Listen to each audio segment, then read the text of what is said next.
कलाकार किसी कला आम पैसा नौ आमको जमी नाटक दिज्व आम सेमती नाटक करूँ जमी राइटर लिखिदेवे आम ताही कहूँ ସେଇଟା ଆମ ଧର୍ମ ଆମେ ଆମ ଧର୍ମରୁ କେମିତି ବାହାରିଛୁ ତାହେଲେ ଆପଣ ଭୁଲ ମାଗିବେନି କାହିଁକି ମୁଁ ଭୁଲ କରିନି ଭୁଲ କେମିତି ମାଗିବି ତାହେଲେ ସେମାନେ ଯେଉଁ 24 ଘଣ୍ଟା ଯେଉଁ ସମୟ ଦେଇଛନ୍ତି ମୁଁ ସେଇଟା କହିପାରିବିନି ଭୁଲ ନ ମାଗି ଆପଣ ନାଁରେ ବି କେସ୍ ବି କ'ଣ କରନ୍ତୁ କେସ୍ ଯଦି ହେବାର ଥିବ ହେବ କ'ଣ ଅଛି ଆଜି ଖଣ୍ଡଗିରିରେ ଆପଣଙ୍କର ୟାର ଶେଷ ରାତି ଥିଲା ଲୋକଙ୍କର ଅନେକ ଭଲ ପାଇବା ନେଲେ ଲାଷ୍ଟକୁ ଲୋକ ସୁମୋଟା ଭାବରେ ଷ୍ଟେଜ୍ ପାଖରୁ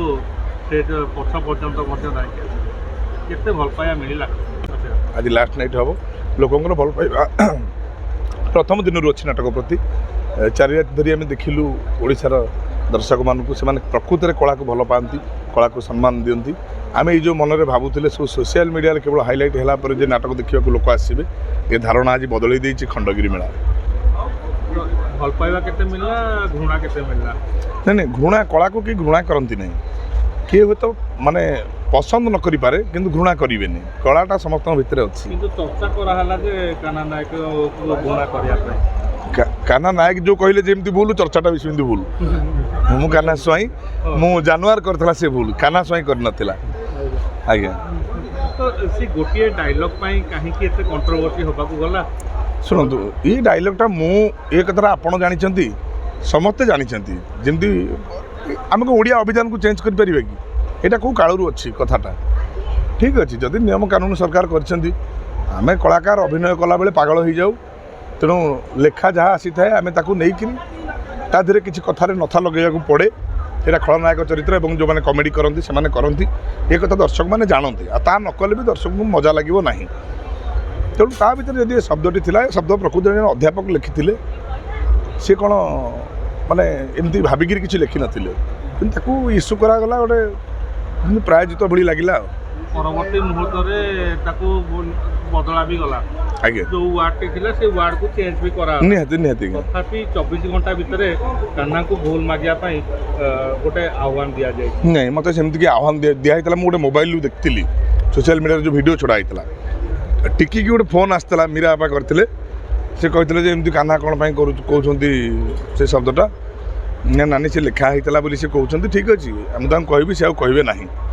कि तार अध घंटे पर देखला सोशल मीडिया बाजिला जे से भूल न मागिले आम चढ़ई देवुनि ऐसा तेसा भल मंद कथा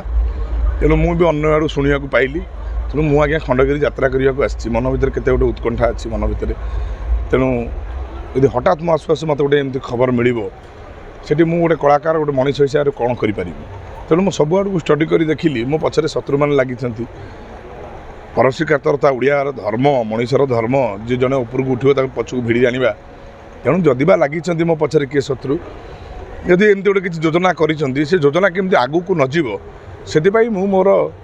रणनीति आप्लाय कली जोटा कहती कले बले कौशले कौटा कले ठीक हम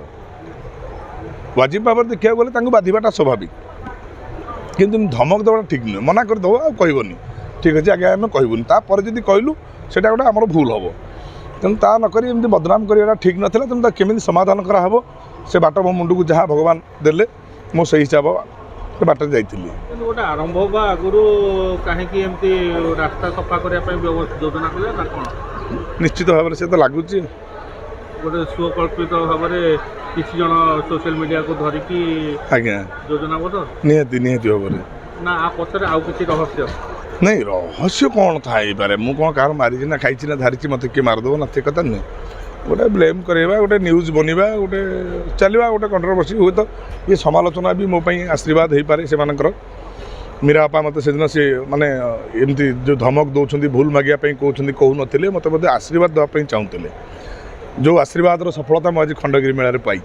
मीरा बापा को भी भी सामिल करा निहाती भाव में शुणु आम जीवन में जी भी आसती भलरे आसू बा मंदरे आसती सहित किसी ना किसी कनेक्शन थाई बोले से आम लाइफ आसती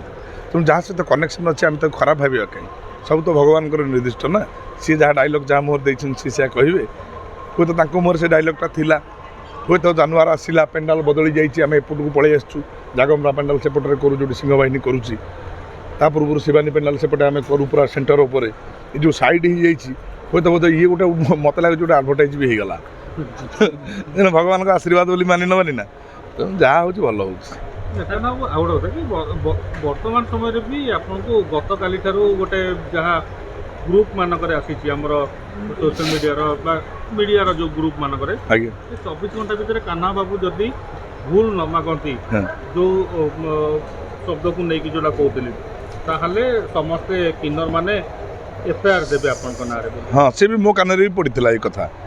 ଆଉ ସେ ଫୋନ୍ କଲ ମୁଁ ତ ଯାହା କହିଲି ଆପଣମାନେ ସେ ତ ତାକୁ ତଳ କଥା ହେଲାଣି ଏଇଟା ମୁଁ ଗତକାଲି କଥା ନା କାଲି ମୋ ପାଖକୁ କିଛି ଖବର ଆସେନି ମିଛ କାହିଁ କହିବି ସୋସିଆଲ ମିଡ଼ିଆରେ କିଏ କ'ଣ ଥମ୍ବନେଲ୍ ଲେଖି ଦେଉଛନ୍ତି ତାକୁ ନାହିଁ ସୋସିଆଲ ମିଡ଼ିଆ ମାନେ ଆମର ହ୍ୱାଟ୍ସଆପ୍ ଗ୍ରୁପ୍ରେ ସାମ୍ବାଦିକମାନଙ୍କୁ କୁହାଗଲା ଯେ ଯଦି କାହ୍ନା ବାବୁ 24 ଘଣ୍ଟା ଭିତରେ ପୁନର୍ବାର କ୍ଷମା ପ୍ରାର୍ଥନା କାହିଁ ମାରିବି ପୁଣି କାହିଁ ମାଗିବି ଆପଣ ତ କ୍ଷମା ମାଗି ନାହାନ୍ତି ବୋଲି କୁଆଡ଼େ ଚର୍ଚ୍ଚା ହେଉଛି ନା। ହଁ କ୍ଷମା କାହିଁ ମୁଁ କାହିଁ ମାଗିବି ମୁଁ କ'ଣ ଭୁଲ କରିଛି ଭୁଲଟା କ୍ୟାରେକ୍ଟର କରିଛି ନା କ୍ୟାରେକ୍ଟରଟା ସାର୍ ତିଆରି କରିଛନ୍ତି ଏ ଶବ୍ଦଟା କିନ୍ତୁ ମୁଁ ତିଆରି କରିନି ଶବ୍ଦଟା ଆଗରୁ ଥିଲା ଶବ୍ଦ ଆପଣ ବ୍ୟବହାର କରୁଛନ୍ତି। ହଁ ବ୍ୟବହାର କରିବାର କଳାକାରର କିଛି କଳା ଆମେ ପଇସା ନେଉଛୁ ଆମକୁ ଯେମିତି ନାଟକ ଦିଆଯିବ ଆମେ ସେମିତି ନାଟକ କରିବୁ ଯେମିତି ରାଇଟର ଲେଖିଦେବେ ଆମେ ତାହା ହିଁ କହିବୁ ସେଇଟା ଆମ ଧର୍ମ ଆମେ ଆମ ଧର୍ମରୁ କେମିତି ବାହାରିଛୁ ତାହେଲେ ଆପଣ ଭୁଲ ମାଗିବେନି କାହିଁକି ମୁଁ ଭୁଲ କରିନି ଭୁଲ କେମିତି ମାଗିବି ତାହେଲେ ସେମାନେ ଯେଉଁ 24 ଘଣ୍ଟା ଯେଉଁ ସମୟ ଦେଇଛନ୍ତି ମୁଁ ସେଇଟା କହିପାରିବିନି ଭୁଲ ନ ମାଗି ଆପଣ ନାଁରେ ବି କେସ୍ ବି କ'ଣ କରନ୍ତୁ କେସ୍ ଯଦି ହେବାର ଥିବ ହେବ କ'ଣ ଅଛି ତାହେଲେ ଆପଣ କିଛି ଭୁଲ କରୁନାହାନ୍ତି କାହିଁ ମୁଁ କେମିତି ଭୁଲ କଲି କିନ୍ତୁ ମୀରା ପରିଡ଼ାଙ୍କୁ ଯେଉଁ ଫୋନ୍ କରିଥିଲେ ପ୍ରଥମ ଦିନ ସେଦିନ ତ ଆପଣଙ୍କ ଭଏସ୍ ଥିଲା ହଁ ମୁଁ ବା କହିଥିଲି ଫୋନ୍ କରିଥିଲି ଆପଣ ତ ସେଠି କ୍ଷମା ବି ମାଗୁଥିଲେ ମାଗୁନଥିଲି ତ ଆପଣ ଶୁଣିଥିଲେ କ'ଣ ଭଏସ୍ ରେକର୍ଡ ମୁଁ ବା କହିଥିଲି ନାନିଲ ମୋର କିଛି ଭୁଲ ନାହିଁ ଯାହା ସ୍କ୍ରିପ୍ଟ ଥିଲା ମୁଁ ତାହା କହିଛି ହଁ ସେଇଟା ବି କହିଛନ୍ତି ତାପରେ ବି କହୁଥିଲେ କ'ଣ ତାପରେ କ'ଣ କହିଛି ନା ଏଇଟା ଭୁଲ ଆପଣମାନେ ଗୋଟେ ନ୍ୟୁଜ୍ ବନେଇବା ପାଇଁ ଏମିତି କରୁଛନ୍ତି ନାଇଁ କାହାଣୀ ବନାନ୍ତୁନି ମୁଁ ରାତି ସାରା ଖଟି ଖଟିକି ଆସିଛି ତେଣୁ ଏତିକିରେ ରଖନ୍ତୁ ସେ କଥାକୁ ଆଉ ଯଦି କିଛି ଅଛି ପଚାରନ୍ତୁ। ସାର୍ 2 ଦିନ ହେବ ହାଉସଫୁଲ୍ ଚାଲିଛି ଆମେ ଦେଖୁଛୁ ଆପଣଙ୍କର ଯେବେଠୁ ଷ୍ଟାର୍ଟିଂ ହେଇଛି ହାଉସଫୁଲ୍ ଚାଲିଛି ବର୍ତ୍ତମାନ ଆଜ୍ଞା ଜୟଦୁର୍ଗା ସାଂସ୍କୃତିକ ପରିଷଦରେ ଆଜ୍ଞା କମିଟି ମେମ୍ବରକୁ ନେଇ କମିଟି ମେମ୍ବରଙ୍କୁ ବହୁତ ବହୁତ ଧନ୍ୟବାଦ ଓଡ଼ିଶାର ଦର୍ଶକମାନଙ୍କୁ ଧନ୍ୟବାଦ ସେମାନେ ପ୍ରକୃତ କଳାକୁ ଭଲ ପାଆନ୍ତି ବୋଲି ପ୍ରମାଣ ଦେଇ ଗଲେ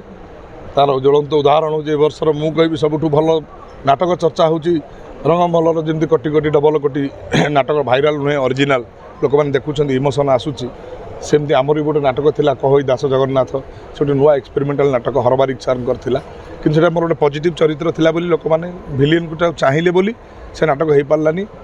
ତେଣୁ ଭିଲିଆନ ଚାହିଁଲେ ଯେଉଁଟାକୁ ଲୋକମାନେ ଚାହିଁବେ ଆମେ ସେମାନଙ୍କ ପାଇଁ ଅଛୁ ତେଣୁ ଜାନୁଆର ହେଲା ତାକୁ ବି ଲୋକମାନେ ଭଲ ପାଇଲେ ସଫଳତା ଦେଲେ ତେଣୁ ଓଡ଼ିଶାର ଦର୍ଶକଙ୍କୁ ମୋ ମାନେ ମଥା ଲଗା ପ୍ରଣାମ ମୋ ଜୀବନ ଭରି ପ୍ରଣାମ। ଏଥରକ ଯେଉଁ ଖଣ୍ଡଗିରିରେ ଯେଉଁ ନାଟକ ମାନ ପଡ଼ିଛି ତା ଭିତରୁ କେଉଁ ନାଟକଟି ବେଶୀ ଭଲ ଲାଗୁଛି ନା ସବୁ ତ ମୁଁ ସେଇଟା ସାର୍ କେମିତି କହିବି ମୁଁ ତ ନାଟକ କଲି ଏଠି ଆଉ କାହାକୁ କେଉଁଠୁ ଭଲ ଲାଗୁଛି ଆପଣ ଦେଖୁଥିବେ ଦର୍ଶକଙ୍କର ଯାହା ମତାମତ ଦରକାର ନାହିଁ ଦର୍ଶକଙ୍କର ଅନେଇବା ଦର୍ଶକଙ୍କର ଭିଡ଼ ଦର୍ଶକ ସବୁ ନାଟକକୁ ଭଲ ପାଉଛନ୍ତି ପ୍ରତ୍ୟେକ ପାର୍ଟିରେ ପ୍ରାୟ ହାଉସଫୁଲ୍ ରହୁଛି କାହ୍ନାକୁ ବେଶୀ ଭଲ ପାଉଛନ୍ତି ନା ବେଶୀ ଅଳ୍ପ ନୁହଁ 5 ପ୍ରକାର ଜିନିଷ ତେଣୁ ସେଥିରେ କିଛି କଥା ଏ ପୁଅ ଭଲ ଗାଇ ପାରୁଛି ତା ଗୀତ ଭଲ ଲାଗେ ସେ ପୁଅ ଭଲ ବଜେଇ ପାରୁଛି ତା ବଜେଇବାଟା ଭଲ ଲାଗେ ତେଣୁ ସମସ୍ତେ ସମାନ ସବୁ ପାର୍ଟି ତ ହାଉସଫୁଲ୍ ଯାଉଛି ଯେତେବେଳେ ଦୁନିଆ ଜଙ୍ଗଲ ପାଲଟିଯାଏ ମଣିଷ ପଶୁ ହେଇଯାଏ ସେତେବେଳେ 10ମ ଅବତାର ପରେ ସୃଷ୍ଟି ହୁଏ ଆଉ ଗୋଟେ ଅବତାର ଯାହାକୁ ଏ ଦୁନିଆ କହେ ଜାନୁଆର। Thank you.